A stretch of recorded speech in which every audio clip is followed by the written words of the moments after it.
Assalamualaikum warahmatullahi wabarakatuh. Bismillahirrahmanirrahim.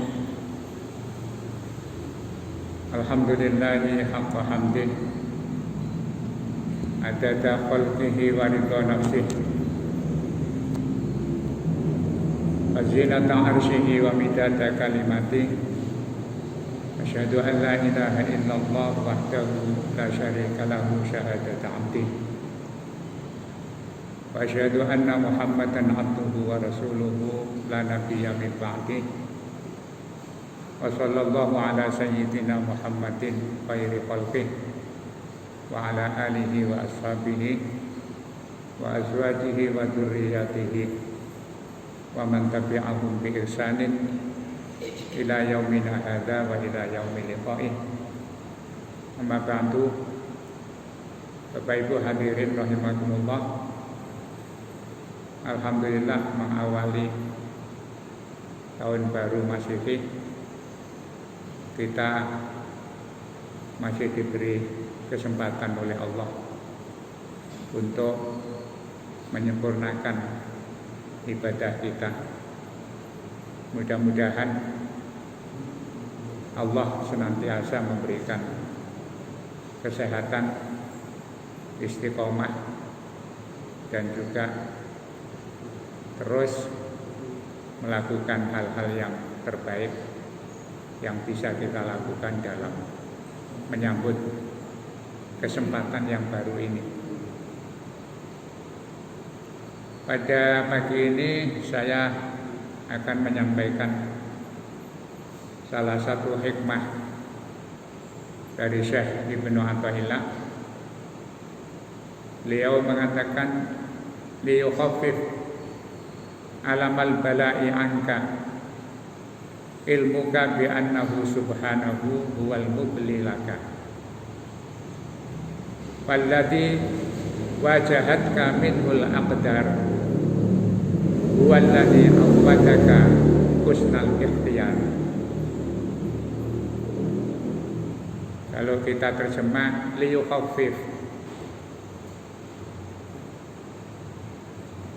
hendaklah merasa ringan,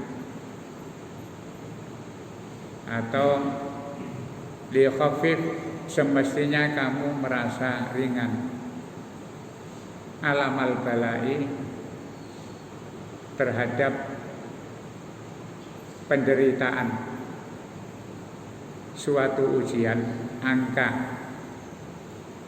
dari kamu, ilmuka, pengetahuanmu, bi annahu subhanahu, bahwa Allah subhanahu wa ta'ala huwal mubli laka, adalah zat yang memberikan ujian dan cobaan kepada kamu. Jadi sederhananya begini, siapapun yang mendapatkan bala, ujian, cobaan, musibah, ketika dia merasa atau mengetahui dan menyadari bahwa yang membuat cobaan dan ujian itu adalah Allah, maka tentu dia merasa enteng menghadapi ujian-ujian itu. Orang merasa ngersulo, merasa berat, merasa menderita ketika menghadapi ujian-ujian apapun yang sarananya itu terkadang dari sesama manusia, juga kadang-kadang bala itu datang dari bencana alam, bala itu datang dari penyakit atau kesulitan-kesulitan menghadapi kehidupan. Itu banyak orang merasa berat, merasa ngersulok, merasa menderita karena tidak menyadari bahwa yang mendatangkan bala itu sebenarnya adalah Allah. Sehingga Syekh Ibnu Athaillah mengatakan, falladzi wajahatka minhul aqdar, zat yang mengarahkan takdir kepada kamu, keputusan-keputusan atau kebijakan kepada kamu, huwallazi awwadaka. Dia adalah zat yang ngajari kamu, membiasakan kamu husnal ikhtiyari untuk mencari pilihan-pilihan yang terbaik. Jadi artinya bahwa kalau orang itu menyadari semua ujian itu datang dari zat yang mengatur dan menentukan segala alam semesta ini, sedangkan Allah yang mengatur alam semesta ini adalah zat yang menentukan, mengarahkan kepada kamu. Ketika memberikan ujian cobaan itu sebenarnya Allah melatih kamu untuk mencari pilihan yang terbaik. Dijelaskan di sini hadhil hikmah. Kalimat bijak ini tasliyatun lisalikin, ngajari legowo.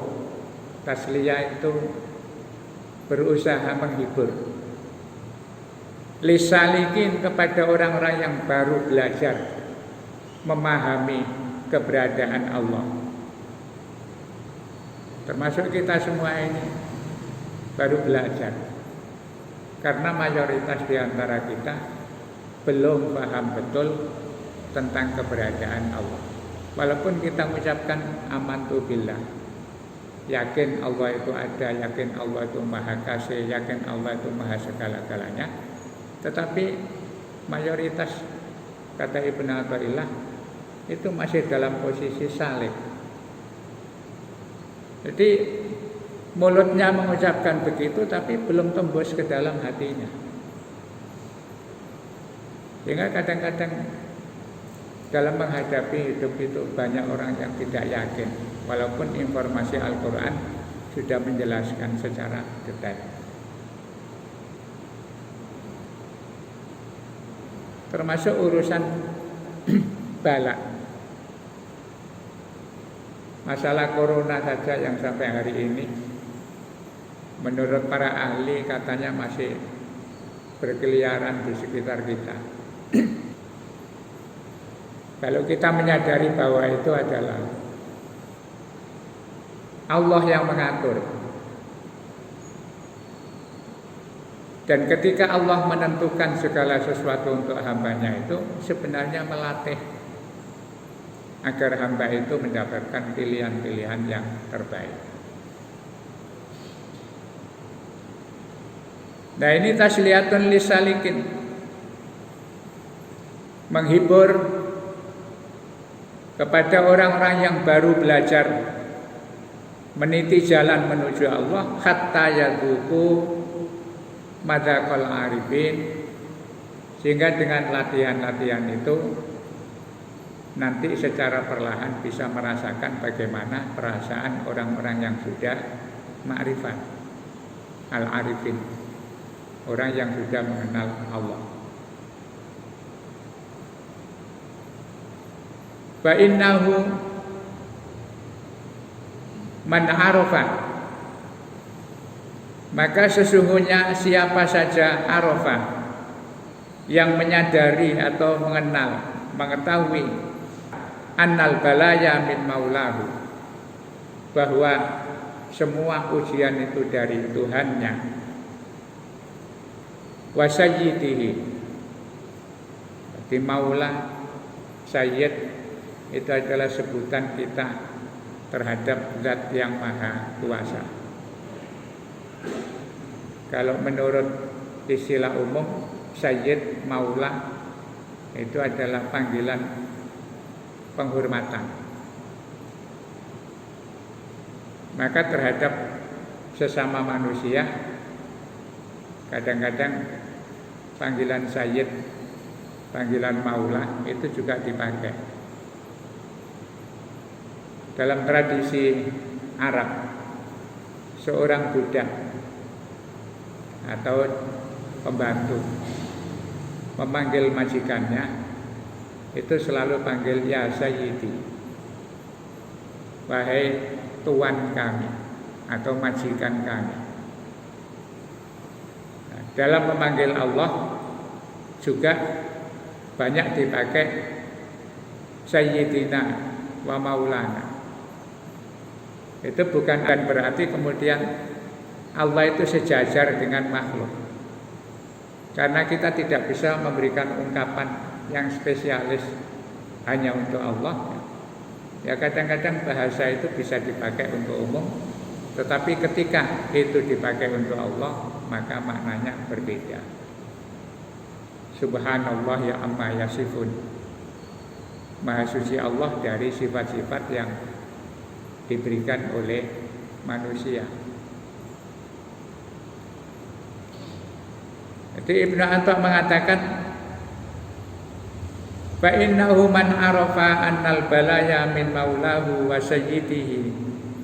Ketika seseorang itu memahami bahwa semua ujian dan cobaan itu dari Tuhannya, alladzi wa arhamu bihi, di mana sifat Allah itu adalah lebih sayang kepada hambanya min walidatihi wa walidihi, dibanding ibu bapaknya.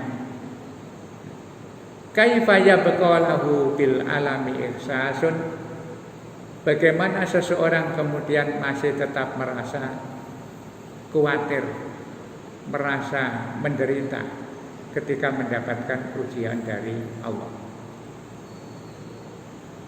Jadi begini sederhananya, Ibnu Athaillah menggambarkan kasih sayang Allah terhadap hambanya itu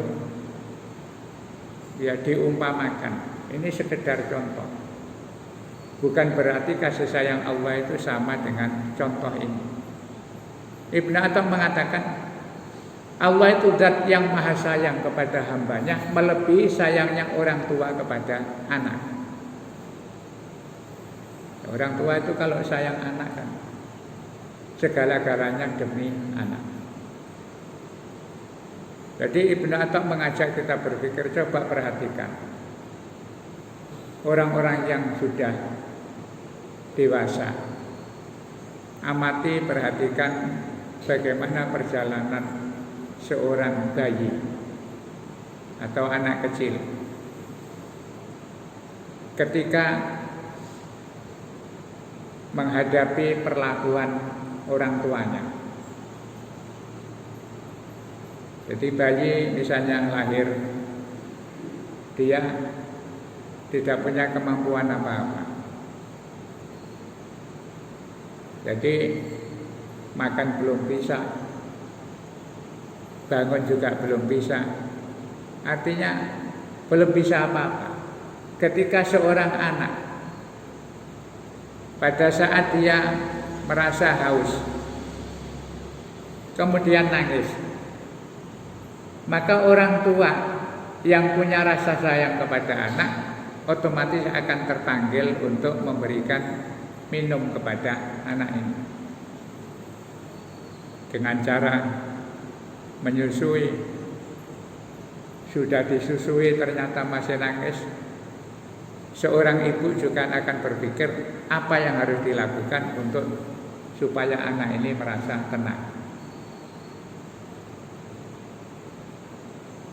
Jadi ketika nangis itu respon seorang ibu sebagai orang yang sayang kepada anak, itu langsung dia bereaksi. Ketika anaknya kedinginan, seorang ibu yang sayang kepada anak, dia akan berusaha untuk menyelimuti bagaimana supaya anak ini tidak kedinginan. Ketika nangis karena kelaparan, maka ibu segera memberikan makanan atau menyuapi anak itu supaya kenyang. Jadi Ibnu Atha menggambarkan seorang anak yang biasa terlatih mulai kecil, kemudian mendapatkan perlakuan yang terbaik dari orang tuanya. Bahkan kadang-kadang orang tua itu marah atau mencubit atau memukul, Dari pengalaman hidup yang dirasakan, dia tahu bahwa ketika dia membutuhkan sesuatu, seorang ibu akan segera merespon. Dan ketika dia melakukan sesuatu yang dianggap tidak baik untuk dia, maka seorang ibu akan bertindak meluruskan. Nah, dari pengalaman itu kemudian anak yang sudah terlatih begitu, dalam perjalanan hidupnya dia yakin dan percaya bahwa apa yang dilakukan orang tuanya itu adalah yang terbaik untuk dia. Kalau butuh makan dikasih makan, butuh uang dikasih uang, butuh minum kasih minum. Itu mulai kecil dilatih. Nah, satu saat kemudian melakukan hal yang menurut orang tua itu membahayakan. Anak kecil misalnya kemudian main apa saja, kadang-kadang tidak tahu yang dipakai bermain itu adalah sesuatu yang berbahaya. Misalnya ada anak kecil kemudian mainan api, mainan peso dan lain sebagainya. Itu karena orang tua sayang kepada anak. Ketika melihat perilaku anak itu membahayakan, maka dia akan segera dicegah. Kalau perlu dijauhkan. Sehingga menurut pikiran anak maunya senang-senang bermain, tapi orang tua melarang, bahkan dijauhkan dari sesuatu yang menurut dia itu menyenangkan. Dari benar atau ilah bilang, seorang anak yang sudah begitu terlatih menghadapi sesuatu yang manfaat dan tidak manfaat, yang dibimbing dan dilakukan oleh ibunya, itu dia nanti dalam perjalanan berikutnya merasa nyaman. Ketika ada seorang ibu, dia tidak pernah ada kekhawatiran, karena dalam perjalanan hidupnya dia merasakan semua yang dilakukan oleh orang tua itu adalah demi kebaikan dia, termasuk hal-hal yang dianggap tidak menyenangkan. Nah, kalau seorang ibu atau bapak yang daya kemampuannya terbatas dan juga kasih sayangnya dibanding dengan Allah itu jauh berbeda, maka semestinya seseorang yang memahami bahwa Allah itu Maha Rahman, Maha Rahim, Maha Jabbar, Maha Ghafar, itu seharusnya merasa nyaman saja ketika mendapatkan ujian-ujian dan cobaan dari Allah. Ya, karena dia merasa ketika Allah memperlakukan hambanya dalam wujud perlakuan apapun, itu sebenarnya untuk kebaikan seorang hamba. Jadi ketika Allah memberikan apapun, mungkin menurut kita itu menyenangkan, atau satu saat menurut kita tidak menyenangkan, itu sebenarnya Allah memberikan pilihan yang terbaik kepada kita. Jadi kita harus belajar bahwa hidup ini sebenarnya akan merasa nyaman, merasa enteng dalam menghadapi apapun, suka maupun duka, ketika kita sadar bahwa itu adalah pilihan Allah yang terbaik untuk kita. Ya, karena manusia itu pikirannya terbatas dan wawasan pandang ke depannya juga terbatas. Dan kita ini tidak tahu masa depan dalam perjalanan kita. Hari ini kita duduk di sini sehat, menikmati udara segar yang dikirim oleh Allah. Nanti sekian jam, sekian menit, sekian detik ke depan, itu juga kita tidak tahu. Jadi maka orang-orang yang belajar memahami hidup itu idealnya selalu bergantung bahwa nanti dan selanjutnya itu adalah ditentukan Allah. Termasuk sekarang ini ada penyakit yang melanda seluruh dunia. Berita kematian yang kena COVID itu beruntun. Ketika seseorang menghadapi informasi ada berita ini meninggal, itu meninggal, terus kalau tidak punya keyakinan bahwa semua yang ngatur itu Allah, tidak mungkin kalau belum waktunya kemudian kena. Tentu kita tetap harus ikhtiar secara ilmu kemanusiaan. Tetapi jangan pernah kemudian melihat berita yang beruntun itu akhirnya kemudian stres, ketakutan. Berarti kita tidak yakin bahwa kehidupan itu diatur oleh Allah. Maka untuk meringankan beban, kata Ibnu Athaillah, orang itu supaya ketika menghadapi apapun ujian dan cobaan itu merasa enteng, tidak terbebani dan tidak menderita, ya satu-satunya jalan adalah menyadari bahwa itu adalah diatur oleh Allah Subhanahu wa taala. Hidup itu tidak bisa menghindari bala. Jadi tidak bisa kita misalnya berjibaku menyiapkan macam-macam dengan tujuan menghilangkan virus corona. Sekarang ini kan orang bertumpu harapannya kepada vaksin.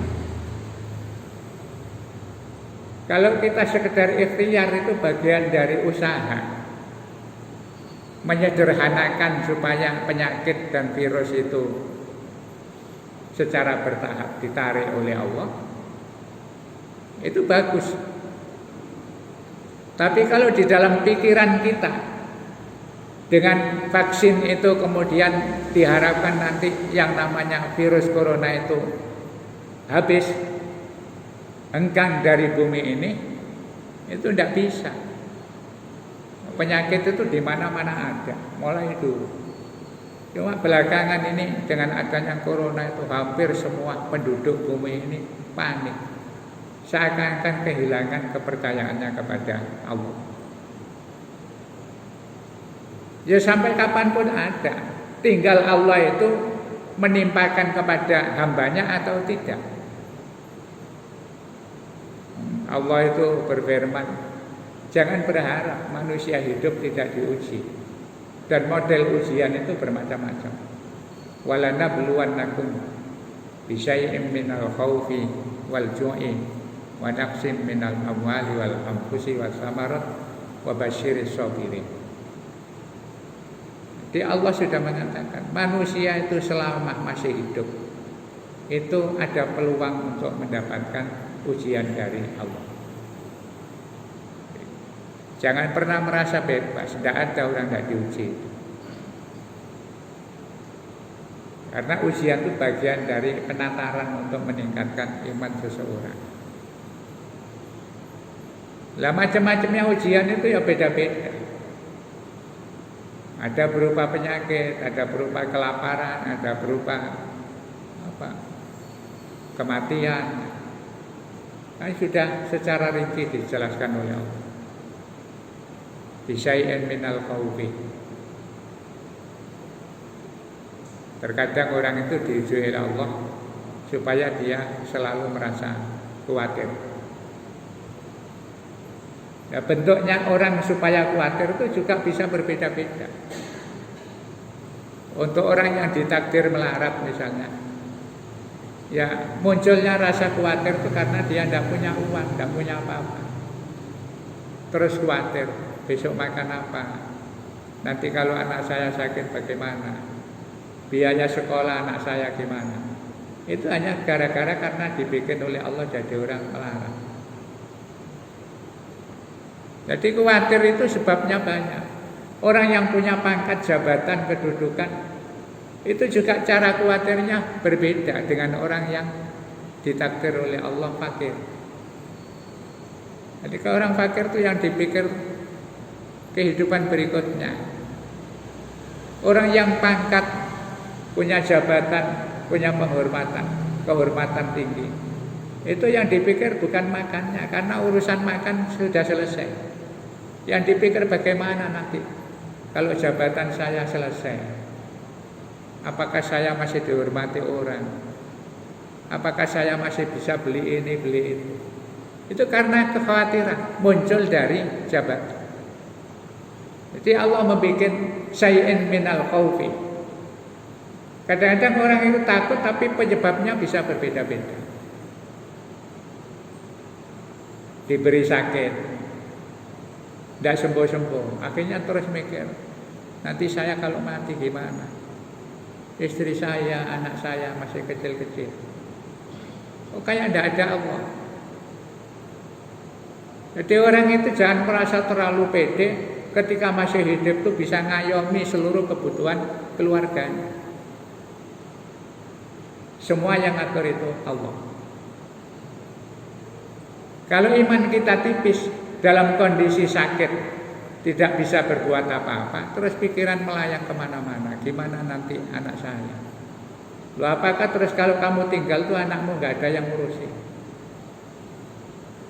Allah itu selalu memberi contoh ketika ada orang semuanya keluarganya lengkap, kemudian hidupnya itu ya lumayan, atau bahkan kadang-kadang kehidupannya itu sengsara. Terus ketika salah satu orang tuanya meninggal misalnya, itu kan secara spontan masyarakat kemudian berpikir, kasihan ya nanti gimana. Secara tidak sadar kita itu meremehkan Allah. Oh, nyatanya banyak orang yang hidupnya tidak mapan, begitu ditinggal orang tua laki-lakinya, malah kemudian kehidupan anaknya berikutnya itu menjadi semakin baik. Ya, kita sering lupa bahwa hidup ini diatur oleh Allah. Termasuk saya sering katakan, kita yang menjadi pejuang-pejuang melestarikan ajaran Allah, ya enggak jauh-jauh jadi pengurus masjid saja, kemudian bisa melakukan banyak aktivitas melayani umat dengan baik sehingga masjidnya menjadi makmur. Terus kadang muncul pikiran setelah melihat masjidnya bagus, kegiatannya ramai, kemudian orang yang biasanya menyponsori, menggerakkan, memberi motivasi kegiatan-kegiatan kemasjidan itu, terus tahu-tahu dipanggil Allah. Atau kebetulan dia sendiri merasa ketika diberi sakit oleh Allah, terus mikir, ini nanti kalau saya tidak ada, gimana masjid ini? Ada orang lain bilang, nanti gimana kalau kita yang tua ini sudah tidak ada, gimana? Siapa yang melanjutkan, ya, bisa meramaikan masjid ini? Itu kan seakan-akan bahwa masjid ini bisa ramai, masyarakat bisa guyup beribadah, itu kita merasa itu adalah karena kita. Terus apa kalau nanti pengurusnya mati, kemudian masjidnya mati juga? Ya belum tentu yang jaga agama itu bukan kita, Allah ya. Jadi selama Allah masih menghendaki di bumi ini ada orang-orang baik dan agama Allah tetap bertahan, itu nanti nggak usah mikir, mesti ada. Yang gantikan kita itu mesti ada karena Allah yang akan mengatur. Jadi hidup itu, Ibnu Atha mengatakan, nggak usah terlalu pede lah. Kamu itu apa? Ya hanya sekedar ditugasi Allah, diberi kesempatan, kemudian kamu bisa berbuat sesuatu. Itu kalau bukan karena kehendak Allah, ya tidak akan terjadi. Termasuk ketika kamu diberhentikan Allah, suruh istirahat, tidak usah ngurusi macam-macam. Kadang Allah itu sayang kepada hambanya itu, hambanya kemudian salah terima. Ada orang aktif mengadakan kegiatan, memperjuangkan agama, tahu-tahu kasih sakit dal, tidak bisa apa-apa. Dalam pikirannya terus, ya Allah saya kok tidak bisa berbuat ini, berbuat itu. Itu kalau kita menyadari, liyukhaffif alamal bala, supaya kamu merasa ringan menghadapi bala itu, ketahui bahwa itu adalah yang atur adalah Allah. Nah maksudnya apa? Kita itu disuruh istirahat. Wis gak usah sibuk ya. Kemudian sudah tua kok masih, biar diurusi yang muda-muda. Allah bilang kamu istirahat saja. Kalau perlu tidak usah sholat. Sudah tiduran aja. Ada orang dibikin oleh Allah sakit, tidak bisa apa-apa. Biasanya sholat malam tidak bisa bangun, biasanya silaturahim nggak bisa kemana-mana, biasanya jamaah ke masjid juga tidak bisa ikut jamaah. Itu kalau kita pikiran kita pendek, kan seakan-akan ibadah kita ini kurang. Terus nanti dipikir ngersuloh, tidak boleh ngersuloh, minta saja kepada Allah, ya Allah kalau memang Engkau menghendaki saya masih bisa berbuat baik dengan cara yang biasa saya lakukan, ya tolong beri kesembuhan. Kalau takdirnya saya itu harus beribadah hanya bersyukur kepada Engkau karena masih Engkau beri nafas, ya bagaimana lagi? Maka kadang Allah itu membuat orang bisa menjadi kekasih Allah. Bahasa umumnya itu bisa menjadi wali Allah, kadang-kadang malah dibikin terpuruk. Jadi ketika sudah tidak bisa apa-apa itu, tidak mikir lainnya. Sudah nggak mikir kerja, nggak mikir istri, nggak mikir anak, sudah biar cari-cari sendiri, ikhlas. Jadi yang dipikir hanya Allah. Akhirnya melihat harta, melihat anak, melihat istri, itu sudah tidak ada apa-apanya. Pikirannya itu hanya semata-mata karena sudah tergeletak, tidak mampu melakukan sesuatu, hanya kepada Allah, ya Allah kalau memang sudah saatnya kami harus menghadap kepada Engkau, tolong jadikan kami nanti husnul khotimah, terima amal ibadah kami, ampuni dosa kami. Itu kan kemudian kelihatannya tidak beribadah, tapi itu justru kedekatannya kepada Allah luar biasa. Jadi jangan pernah kita merasa ketika mendapatkan ujian dan cobaan itu terus isinya ngersulo. Sadari bahwa yang ngatur itu adalah Allah. Dan ketika Allah memberikan apapun, apakah itu menyenangkan menurut kita atau menderita, itu anggap bahwa itu adalah pilihan terbaik yang diberikan oleh Allah kepada kita. Dan itu butuh latihan. Seperti anak kecil. Anak-anak itu karena begitu percayanya kepada orang tua, tidak pernah mikir. Butuh jajan ya tinggal minta saja. Karena punya keyakinan nanti minta mesti dikasih. Sudah kecil, dari kecil sudah dilatih begitu. Sakit ya tidak pernah mikir ke rumah sakit. Kadang-kadang jatuh ya nangis gitu aja. Nanti orang tuanya tahu sendiri kebutuhannya apa. Main-main, apakah itu lari, sepedaan, tahu-tahu jatuh, nangis. Kemudian orang tuanya tahu, kok kenapa berdarah? Karena sayangnya orang tua, ya langsung diobati, carikan betadin atau apa, tutup dengan kapas dan sebagainya. Dan itu anak-anak merasa nyaman saja. Makanya habis jatuh nanti sembuh juga lari-lari lagi. Kita terhadap Allah itu, kata Syekh Ibnu Athaillah, mestinya seperti itu. Bahwa dalam perjalanan hidup kita ini sudah dilatih oleh Allah. Ya kadang-kadang dikasih kenikmatan, kadang-kadang dibenturkan, kadang-kadang dibikin tidak bisa apa-apa. Itu adalah Allah melatih kita supaya tahu bahwa Allah itu sebenarnya sayang.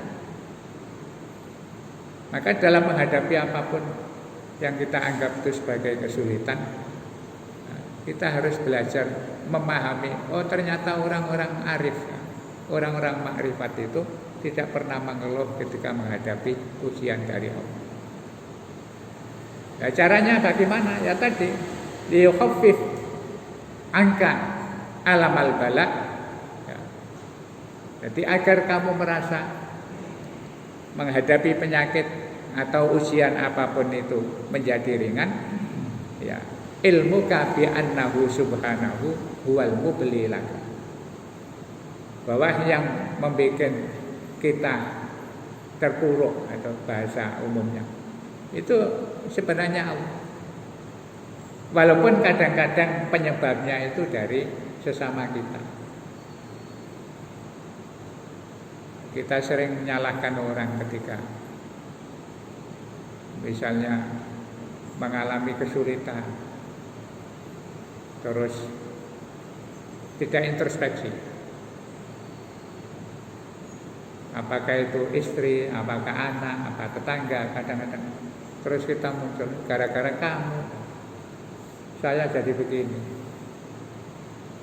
Nah ini kita tidak sadar bahwa orang itu hanya penyebab saja. Corona ini juga hanya penyebab. Orang memberitakan mati karena corona itu santernya luar biasa, sehingga banyak orang ketakutan. Padahal yang mati bukan karena corona ya banyak, cuma tidak diberitakan. Berita tahun ini yang meninggal karena corona sekian. Kenapa yang meninggal karena penyakit lain kok nggak diumumkan?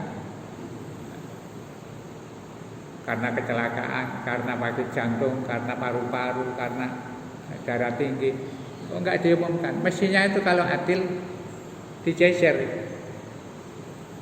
Jadi rekapitulasi orang meninggal tahun ini.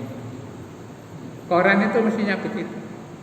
Meninggal karena penyakit ini sekian, meninggal karena kecelakaan sekian, meninggal karena jatuh dari bangunan sekian. Itu kalau memang mau teliti, itu tidak sampai kemudian drastis seperti itu, orang meninggal karena corona. Nah kita ini kadang-kadang ya dibikin panik gara-gara opini yang dibangun oleh masyarakat. Maka dalam kajian ini ya supaya kita merasa menghadapi apapun itu biasa saja, ringan saja, kita harus sadar bahwa hidup itu diatur oleh Allah. Kita hanya ikhtiar saja. Dan ketika Allah memilihkan kamu, kata Ibnu Athaillah, dalam pilihan apapun itu adalah yang terbaik untuk kamu. Ya sama dengan orang tua itu. Kalau menghukum anak, ngasih hadiah anak, memberikan kasih sayang kepada anak, itu semua itu tidak ada untuk menjerumuskan anak, semuanya demi kebaikan anak. Allah memperlakukan hambanya juga begitu.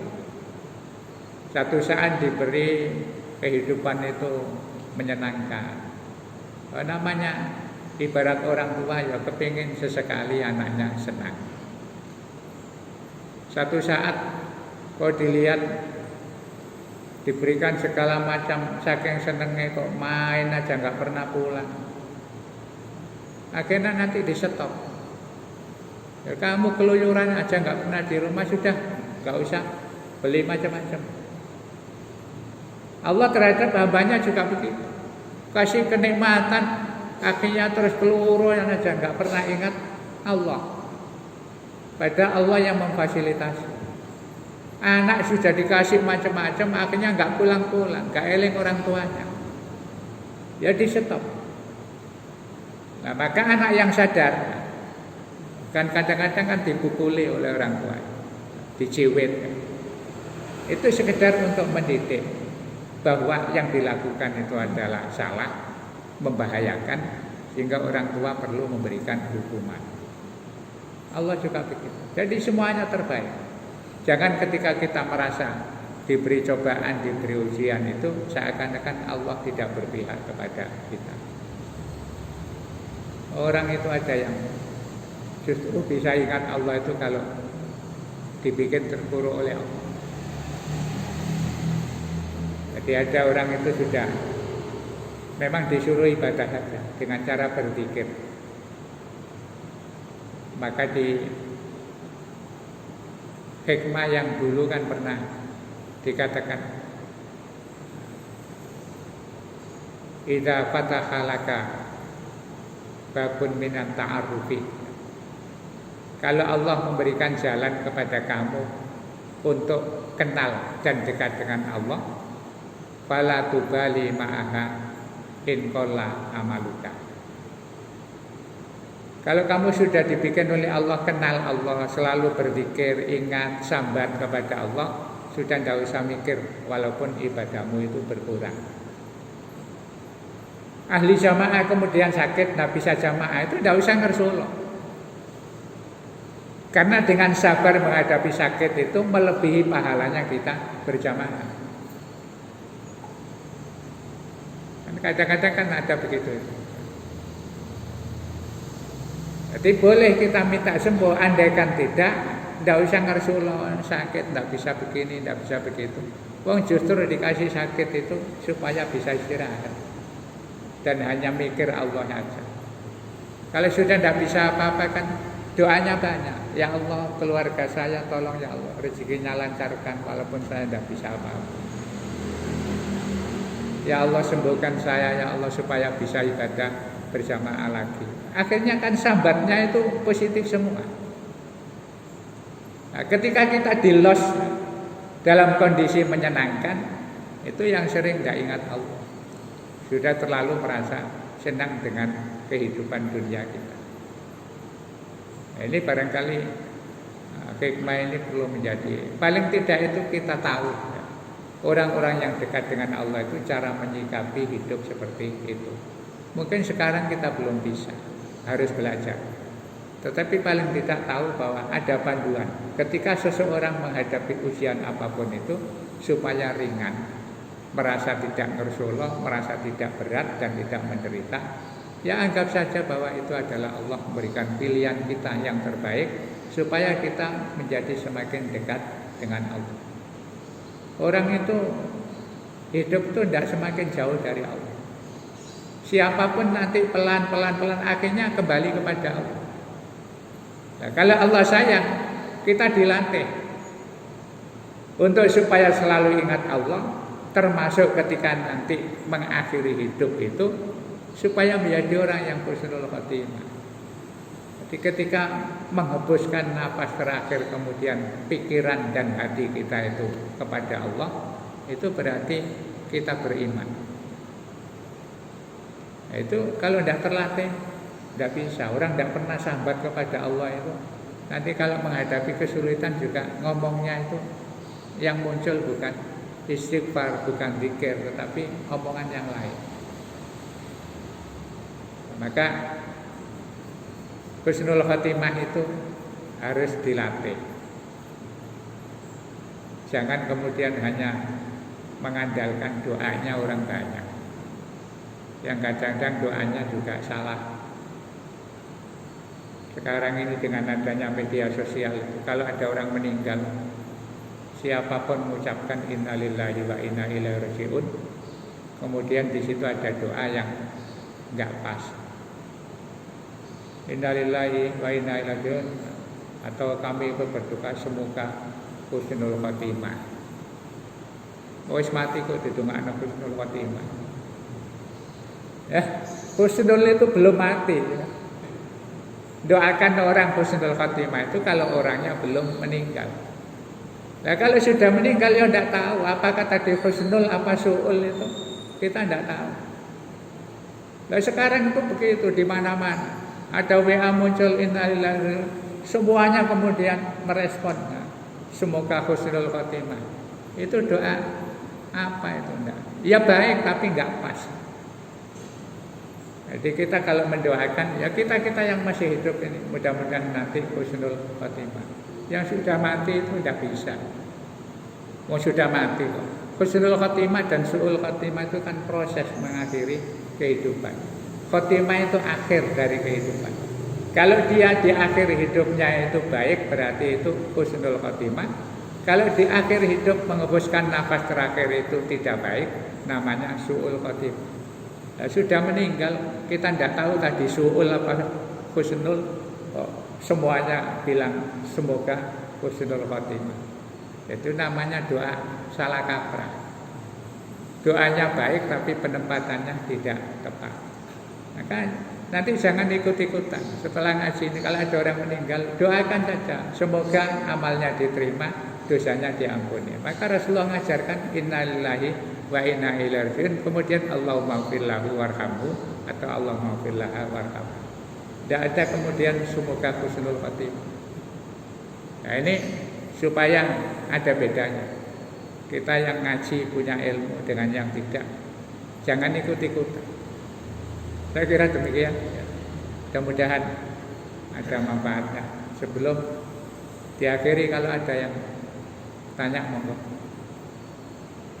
Oke, silakan.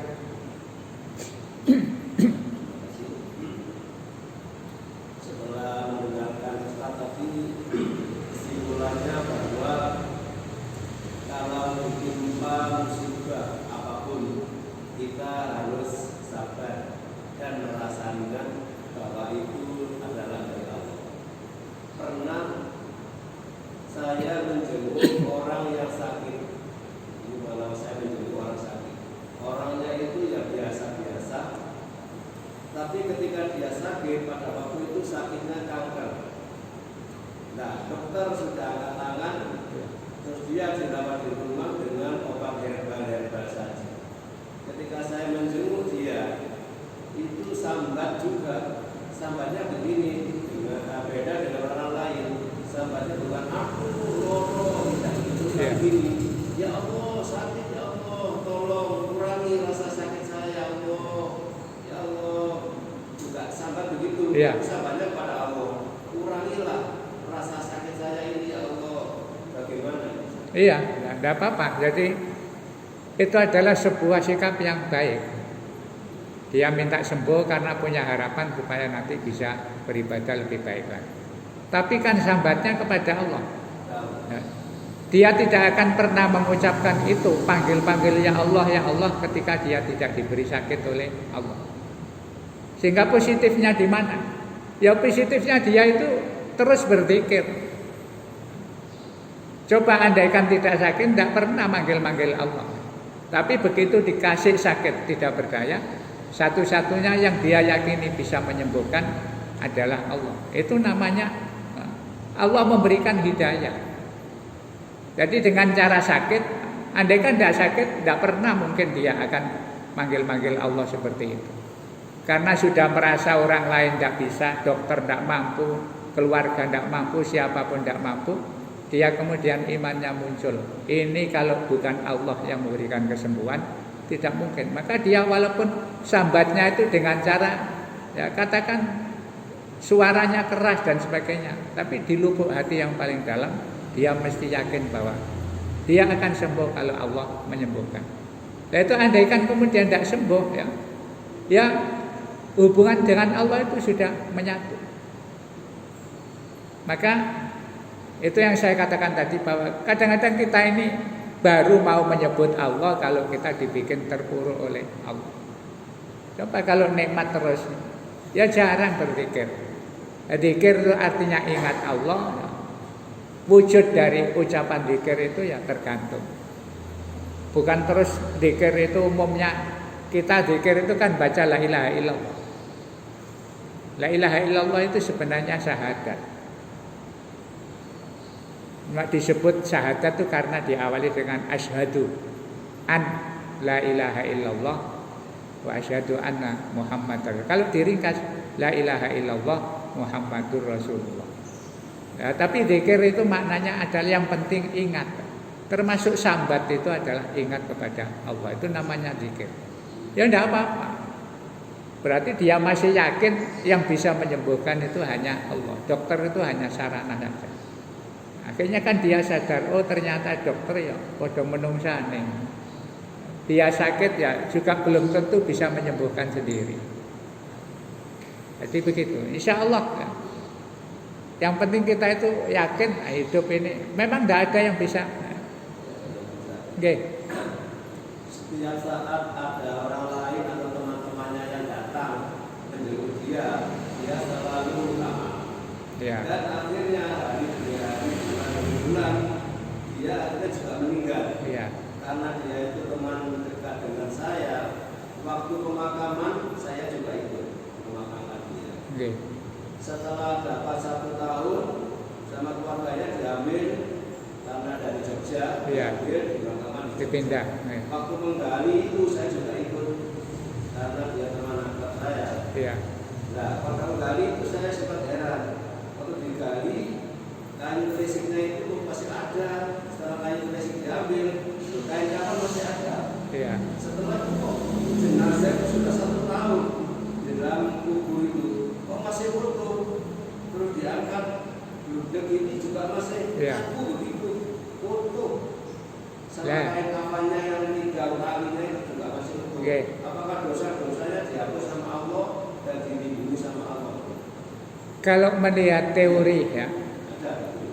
Jadi pertama ketika dia sakit sudah pasrah ya, kepada Allah karena sudah tidak ada yang bisa menyembuhkan. Sehingga saya yakin ketika dia panggil-panggil Allah, ya Allah berikan kami begini, itu sebenarnya hubungan batinnya dengan Allah sudah nyambung.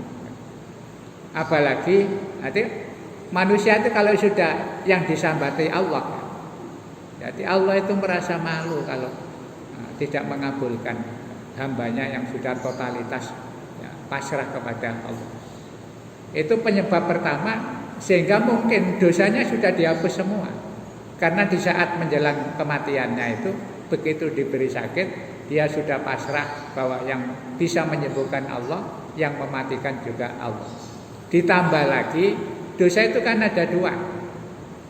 Ada hakullah, ada hakul adami. Pada saat ketika minta maaf kepada teman-teman dan sebagainya, itu berarti kan peleburan dosa terhadap sesama. Justru kadang yang begitu itu sebenarnya waliullah. Tapi kita tidak tahu. Orang biasa kadang-kadang hanya karena diberi ujian berat oleh Allah, kemudian totalitas sabar kepada Allah, itu bisa menjadi wali. Maka kita jangan terkecoh. Sekarang ini kan banyak orang terkenal wali itu, yang pengikutnya banyak, yang bisa menyembuhkan orang sakit, yang kadang-kadang didatangi tamu minta ini minta itu, terus orang bilang itu wali. Belum tentu. Yang banyak wali itu tersembunyi. Bisa saja seperti itu tadi juga wali Allah. Ketika dia berdoa itu dikabulkan oleh Allah. Banyak di lingkungan kita ini orang-orang yang tidak hebat, tidak terkenal, pekerjaannya biasa-biasa saja, tetapi setiap malam hari mungkin mendoakan kita semua, ya Allah berikan negeri kami ini aman, ya Allah berikan supaya penyakit ini meninggalkan negeri kami, ya Allah. Itu mungkin orang-orang tidak terkenal, orang biasa yang kadang-kadang juga kita lihat kesehariannya itu biasa-biasa, tetapi dari ketulusan hati yang paling dalam kadang-kadang mendoakan banyak orang. Dan itu barokahnya orang-orang seperti itu, kita mendapatkan apa istilahnya orang Jawa itu sumerambah. Jadi karena doanya orang-orang yang tersembunyi, yang tidak mau popularitasnya itu dilihat orang, hanya kepingin dilihat Allah, itu justru kadang-kadang yang mandi mendoakan masyarakat. Jangan meremehkan siapapun, walaupun tidak terkenal, kelihatannya biasa saja, istiqomah ibadah. Justru kadang-kadang kita ini selamat dari doanya orang-orang seperti itu. Oke, insya Allah. Jadi itu yang dimaksud tadi, bahwa kalau semua itu kembalikan kepada Allah, Saya yakin ketika dia sudah begitu total kepada Allah itu sudah tidak merasa sakit. Ya, sudah aman, tenang. Orang itu kalau sudah pasrah kan tenang-tenang saja. Nah, kita ini kan sering tidak begitu yakin. Kadang punya uang tinggal 100.000 aja masih mikir. Ini cukup enggak ya sampai meneh. Padahal kan yang ngasih rezeki itu Allah. Jangan dilihat 100.000-nya. Kadang ada orang tuh tidak punya apa-apa, hanya punya uang 10.000 aja. Karena sebegitu yakinnya ya tenang. Mesti nanti Allah menggerakkan orang lain akan memberikan. Ya sekarang banyak dengan adanya pandemi ini terus banyak orang tidak bekerja, jualan juga tidak laku dan sebagainya. Itu kalau orang iman kan ya tenang saja. Dan realitanya Allah itu akan memberi solusi. Salah satu contoh yang bisa gampang kita lihat. Begitu banyak orang tidak bekerja, banyak orang dagangan tidak laku dan sebagainya. Akhirnya kan Allah gerakkan misalnya hatinya pemerintah untuk turun tangan memberikan bantuan. Apa itu BLT atau apa saja istilahnya sekarang, bantuan sosial dan sebagainya ya. Itu begitu. Lah orang yang yakin mesti tambah yakin begitu itu. Tapi tidak boleh kemudian setelah dapat bantuan tiap hari terus kenaan misalnya enak ini gak nyambut gawe. Ikhtiar tetap harus dilakukan. Soal nanti kemudian hasilnya itu ternyata kurang pas ya, kembalikan pada Allah. Dan minta pada Allah, ya Allah kok cuma segini ya Allah, hari ini hasil saya. Gak usah sambat pada orang. Saya itu sering kadang-kadang ikut tetangga cangkruan itu, yang gojek-gojek nggak laku. Betul nanti langganan jaya. Ya saya nak temu-temu ini. Sampai ini gak ini lah gak iso guyon-guyon sampai tahun kok. Gak iso tulinan sampai anak ya. Yang penting ibadah ditekuni, minta pada Allah. Nanti ada saja jalannya. Uang ikhtiar sudah dilakukan tapi enggak dapat. Dan alhamdulillah ternyata juga pandemi ini banyak orang rajin jamaah ke masjid. Ya karena nganggur, enggak bekerja. Itu kalau dipakai dan dimanfaatkan ketika aktif jamaah itu terus mencurahkan seluruh isi hatinya kepada Allah, itu cepat selesai. Tapi kalau isinya ngersoleh saja ya tidak selesai. Maka harus lapang dada, legowo, ya Allah. Oh ternyata ini barangkali dengan begini saya bisa istirahat, bisa lebih banyak jamaah. Mudah-mudahan Engkau berikan berkah ya Allah ya. Jadi akhirnya melihat penyakit itu kan jadi berkah, bukan jadi masalah. Karena akhirnya esok aktif jamaah, bisa ikut ngaji, bisa kemudian dengan tetangga juga yang biasanya tidak pernah ketemu, kadang-kadang minggu-minggu begini, pagi-pagi nanti sepedaan bareng-bareng, terus setelah itu ya mampir ke warung ya saling apa itu kan. Ini semuanya itu berkah kalau kita kembalikan kepada Allah. Mungkin demikian cukup ya. Kita akhiri. Bismillahirrahmanirrahim. Allahumma shalli wa sallim ala sayyidina Muhammad walhamdulillahirabbil alamin. Allahumma bika asbahna wa bika amsayna wa bika nahya wa bika namut wa ilaikan nusyur ya hayyu ya qayyum bi rahmatika nastaghith. Allahumma aslih lana syu'unana kullaha wa la takilna ila anfusina tarfata ain.